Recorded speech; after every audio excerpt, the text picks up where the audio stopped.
again, everyone. Welcome back to another episode of Final Fantasy Brave Exvius. My name is Mars, and today we are going to be doing the complete guide for Kaito.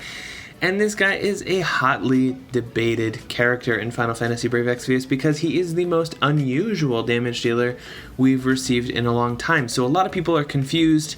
How can I use him? What is he good for? What sort of rotation does he use? How do I build him?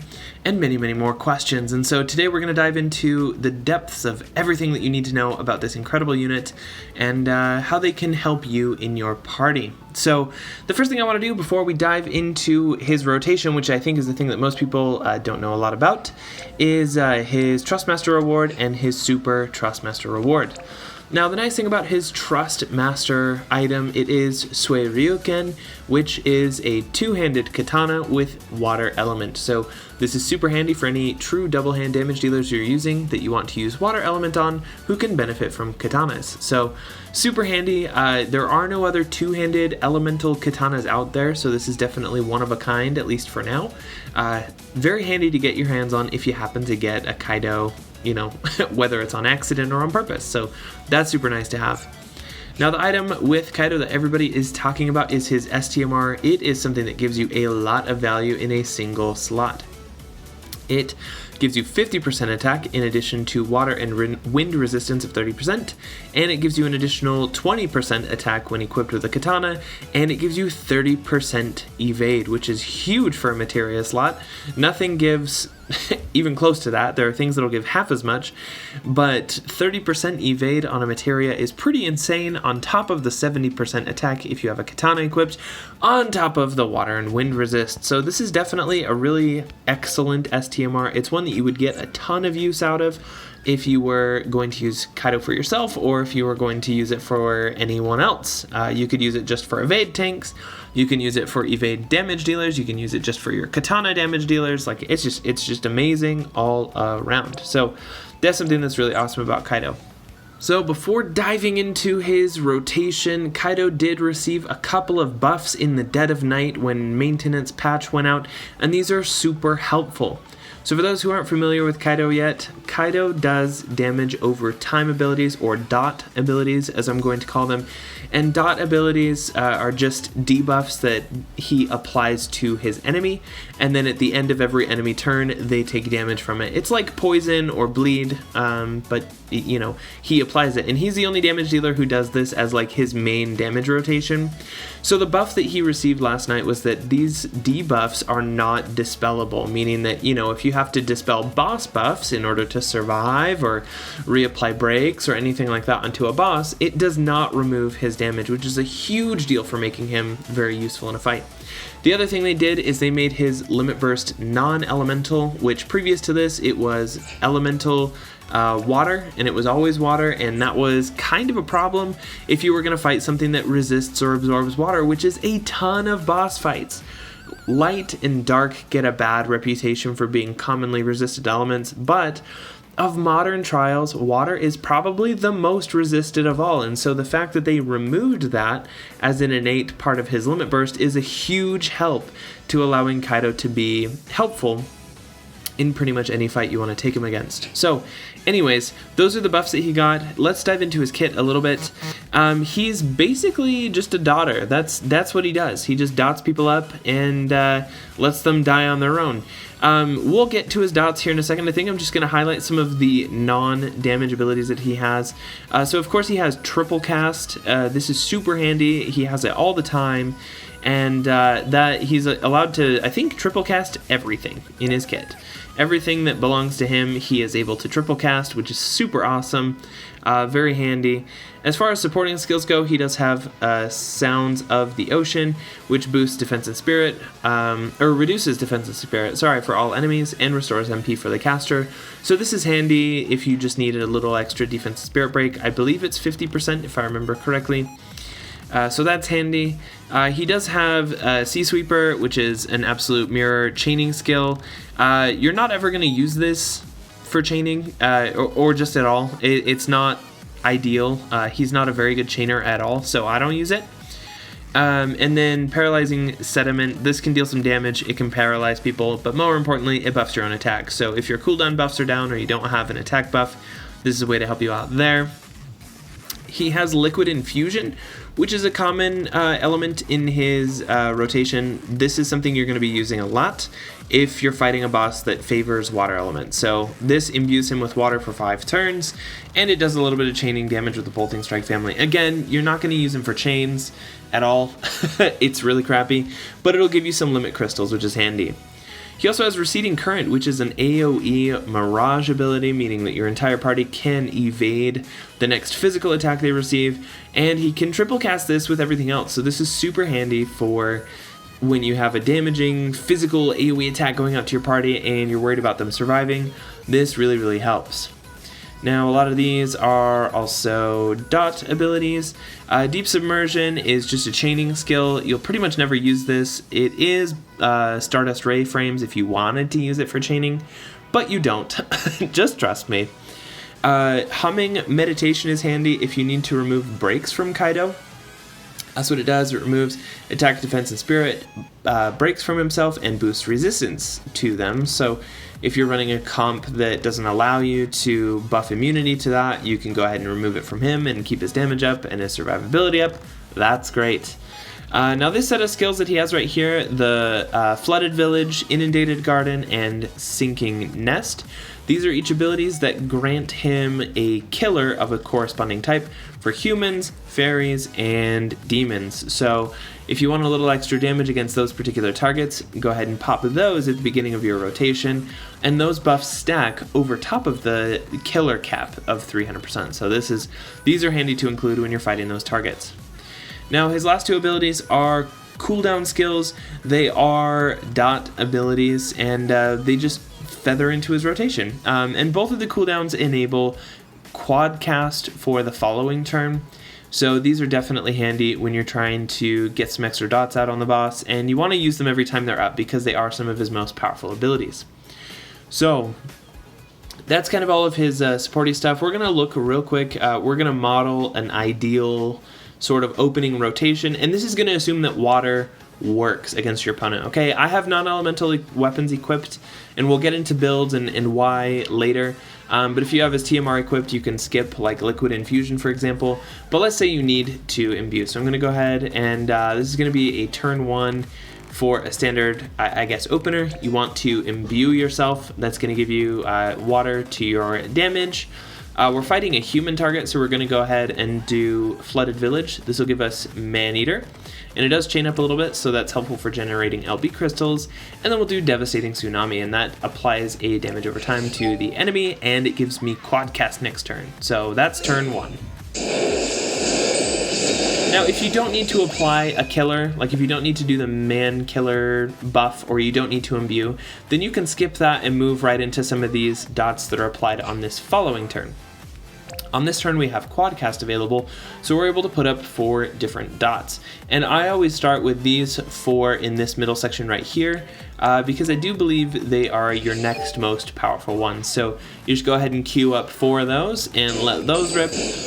And by this point in time, you'll see that your target's going to be taking a lot of damage. A lot of damage. Yeah, that's a lot of damage. And you'll see that they show up here under the other effects, and these can't be dispelled. These stay here until they run out, and they are tremendously awesome. Now, you have a couple of options at this point in his rotation.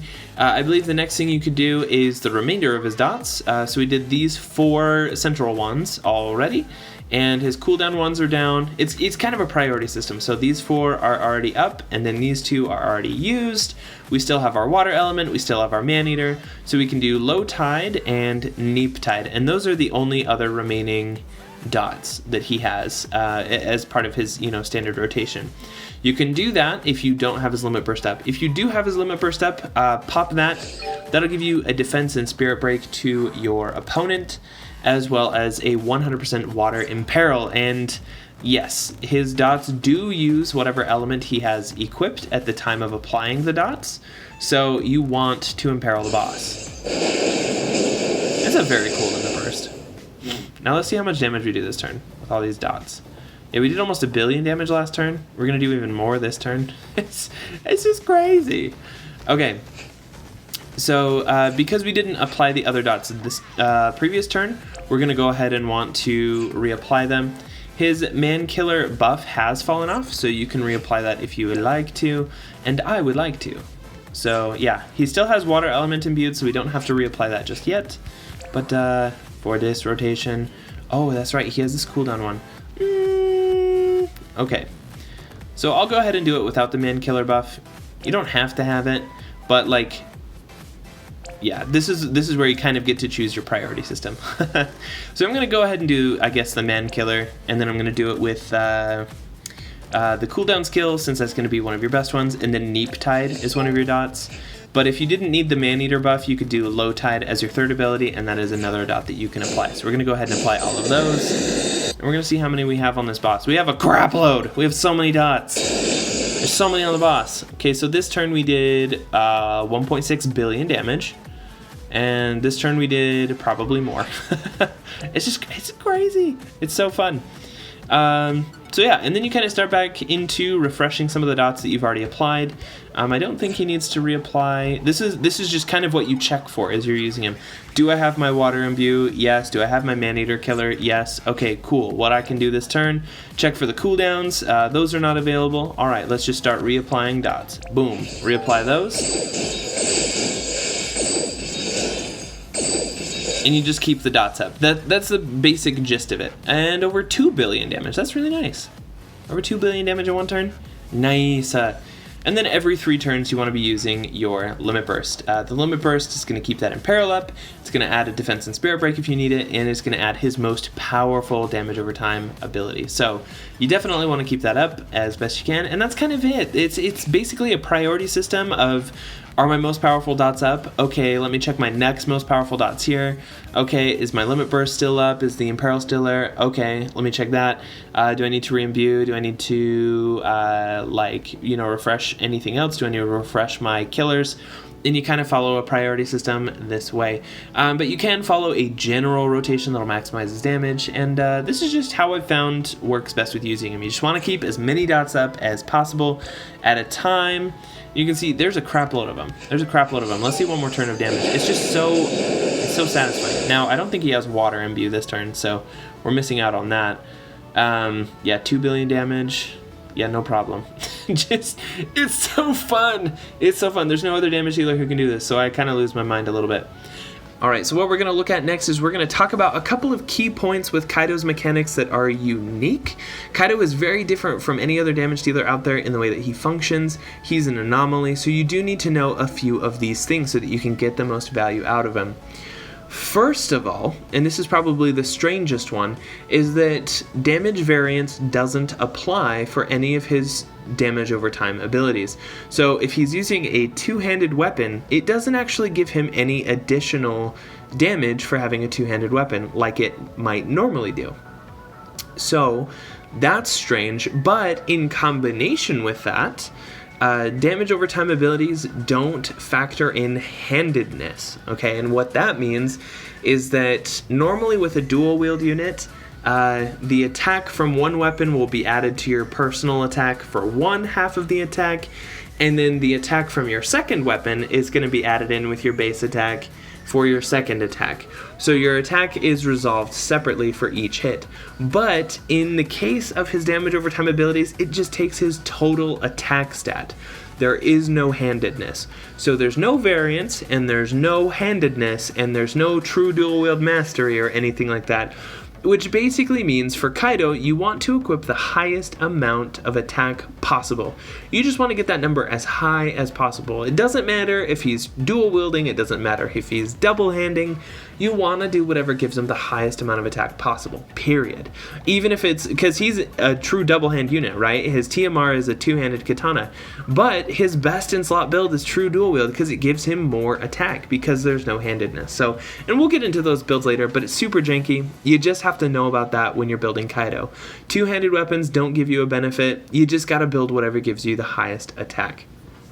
Now, next thing to know about Kaito is that his dots are different from most of the other damage over time abilities that we've received so far.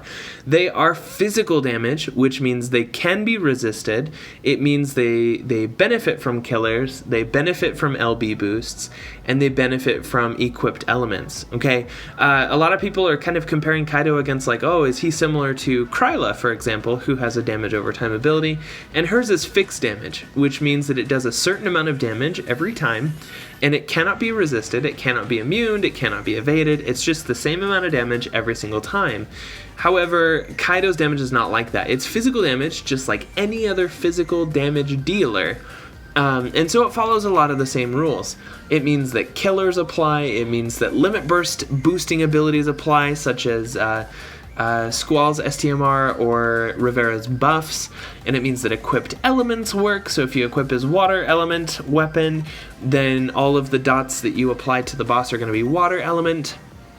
And killers work too. None of those things work with a fixed damage over time ability like Kryla's, but with Kaito's, all of those work. So you want to make sure you have them built well with killers and with elements and with LB boosts and yeah, that sort of thing. The other thing to keep in mind about Kaito's mechanics is that dots take the characteristics of Kaito from the time he applied them and uses them throughout their duration. Meanwhile, things like imperils and breaks are factored in at the time that the damage registers. So there's basically two separate checks. If a Kaito applies a dot that on turn one, let's say, and he has a 200% buff to his attack, the entire dot for all 3 turns will have the benefit of the 200% attack. Great. If he has killers imbued on him, it'll be the same. If he has an element imbued on him, it'll be the same. For all the duration of the dot, those effects will apply. Now, the dots tick as the very last action of a boss's turn, or I can't tell if it's the last action of the boss's turn or before any of your actions. Either way, when that damage goes out, you know, when all that dot damage happens, it's checking the active defense and spirit and imperil against the boss. So if the boss is not broken, then it will not count as broken anytime that, you know, the boss isn't broken, if that makes sense. So you always got to keep those breaks up and those imperils up, but you don't always have to have the buffs up. Once you apply the dot, it carries the benefit of the buffs throughout the lifetime of that dot, if that makes sense. It's a little bit hard to explain, but that's fundamentally how it works. One more mechanic you need to keep in mind is that Kaito's dots do not stack with the dots from another Kaito. Okay, so that means that there's no such thing as double Kaito. You will never run that. He is a solo damage dealer. He's coded to be a solo damage dealer.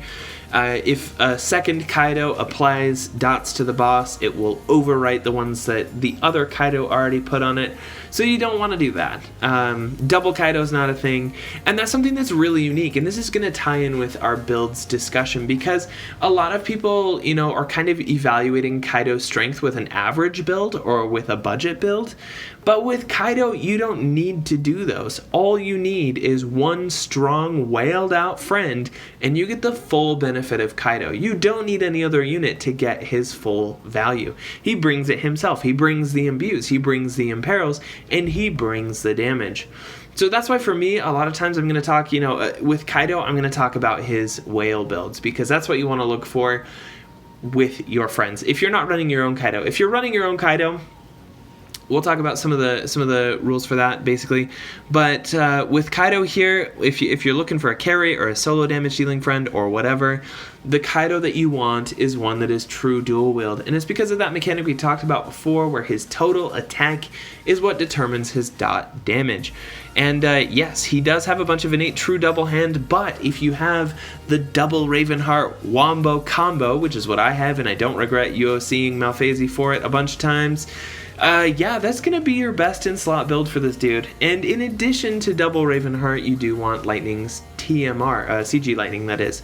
And that will give you the 200% true dual wield that you need to get that super spicy high attack. Now, one of the things with Kaito is obviously he doesn't have innate dual wield, so you have to add that. And the two most recommended weapons for that, of course, are going to be Machina's STMR. It's a sword that grants true dual, or just dual wield. Sorry, it's a sword that grants dual wield. Now, of course, most people don't have that, including myself. I have 0 Machinas, despite all of the things I do have, but that's one I don't have. So the next best weapon that you can equip that grants you dual wield is Sasuke's Katana from the Chamber of Arms. That's something you can absolutely do in your build. Equip Sasuke's Katana, it gives you dual wield, and then in the other hand I have Searing Ember. And Searing Ember is Zeno's STMR. It is obviously going to be one of the best in slot items, period, because it has a crap load of attack and 40% additional attack as like a passive, so you know it is the best item for you to use.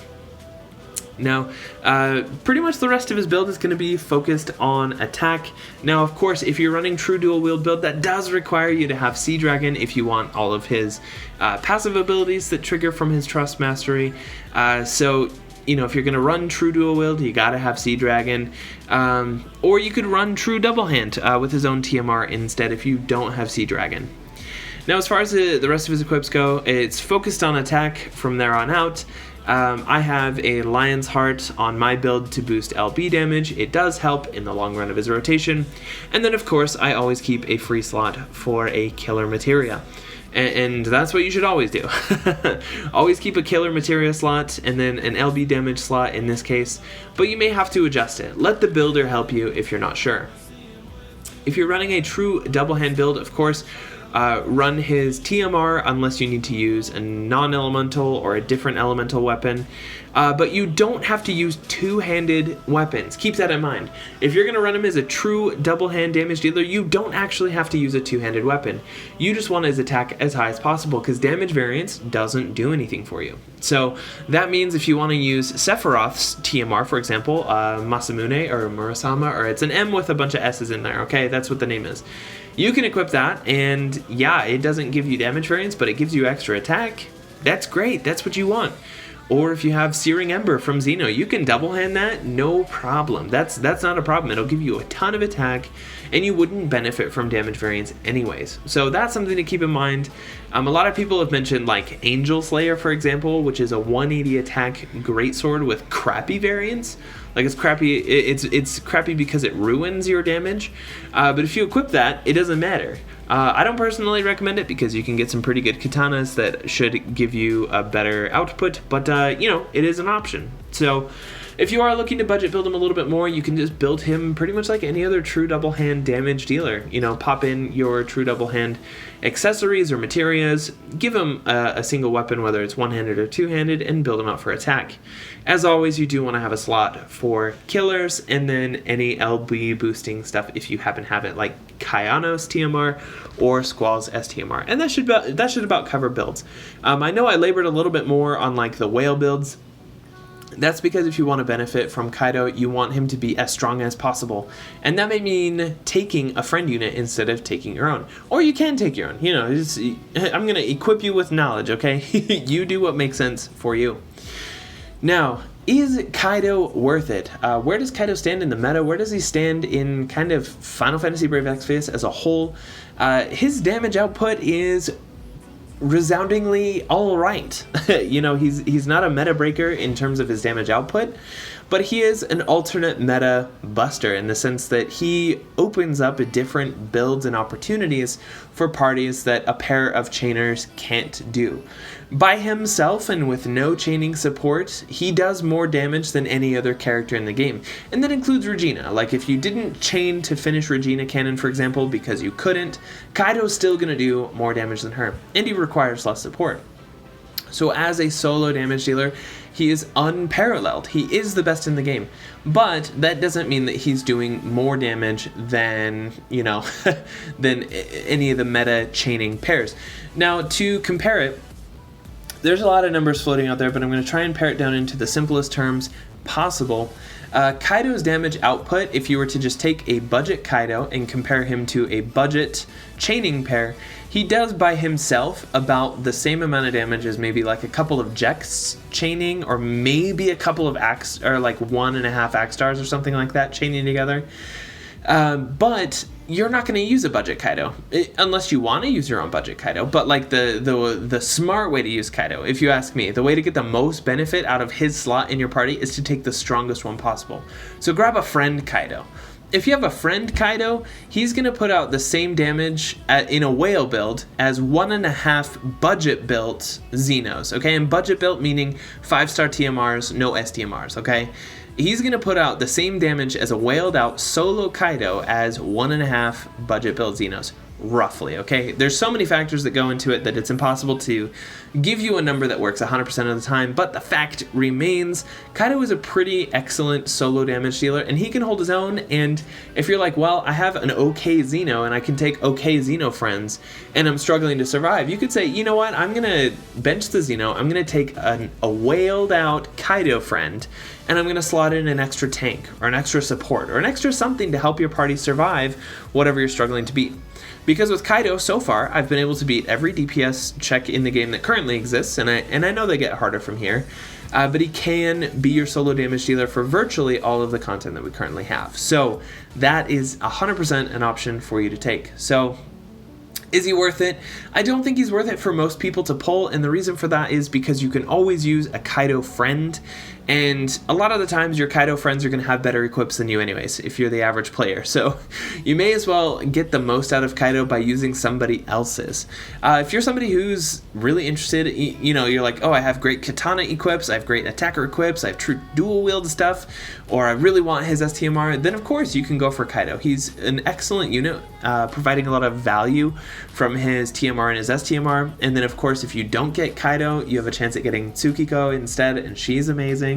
Overall, it's a pretty good value, but I don't think I would generally recommend pulling for Kaito. It's something you can think about. If you like him, cool. If not, you can go ahead and pass. You know, we've got more stuff coming down the pipeline. So with that, I think that covers just about everything with Kaito.